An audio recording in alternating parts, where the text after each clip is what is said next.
Today I want to explain what ADHD is. We've all heard of ADHD, and it's a term that is used a lot. It's kind of thrown around a lot. It's often talked about in a joking way and in a lighthearted way as if it's not really a big deal. But being officially diagnosed with ADHD is actually more complicated than we may think. ADHD is kind of a big deal because it has a huge impact on our lives. So ADHD stands for Attention Deficit Hyperactivity Disorder. What it is a developmental impairment of the brain's executive functions. I've drawn a really simple picture of our brain.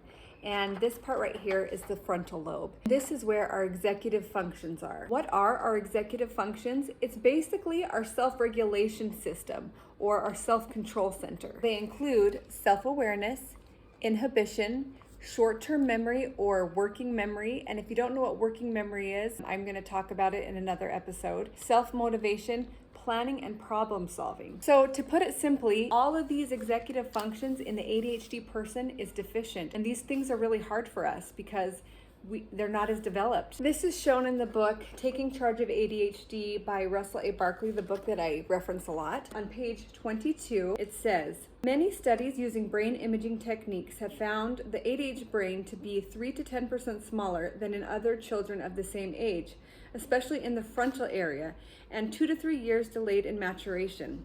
Certain parts of the brain are also found to be less aroused or active or to manifest abnormal forms of activity. So what can this look like in an ADHD person, good and bad? It can look like feeling lost or left behind in class or in lectures or even during conversations, difficulty fitting in or relating to others, trouble making friends, being impatient, having extreme frustration and difficulty understanding complex concepts, especially that are new to us, or performing tasks that are tedious or seem boring to us, a lifetime of mistakes, more mistakes than the average person, poor decision making, difficulty making a decision, feeling overwhelmed with a lot of choices, easily flustered, trouble focusing, losing your train of thought, forgetting assignments, forgetting where you put things, forgetting appointments, being late to appointments, forgetting to bring something you were supposed to bring for an assignment, aggressive behavior, having a lot of ideas, being passionate about what we believe in, hyper focusing, which is an awesome superpower that we have, and I'll talk about that in another episode, being high energy, being fun,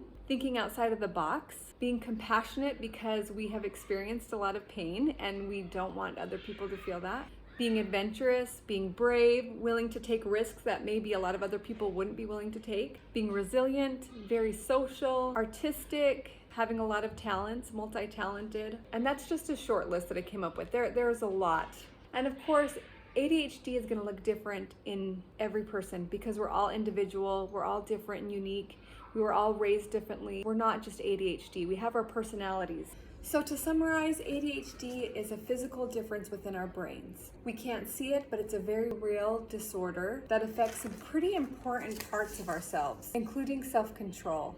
And I want to say something about self-control. On page 52 of this book, it says, unfortunately, most people believe that self-discipline, self-control, and willpower are entirely at our own command. Therefore, children without self-control are viewed either as not wanting to control themselves, they are bad seeds, or as not having learned to control themselves. They are viewed as simply undisciplined or poorly raised by their parents.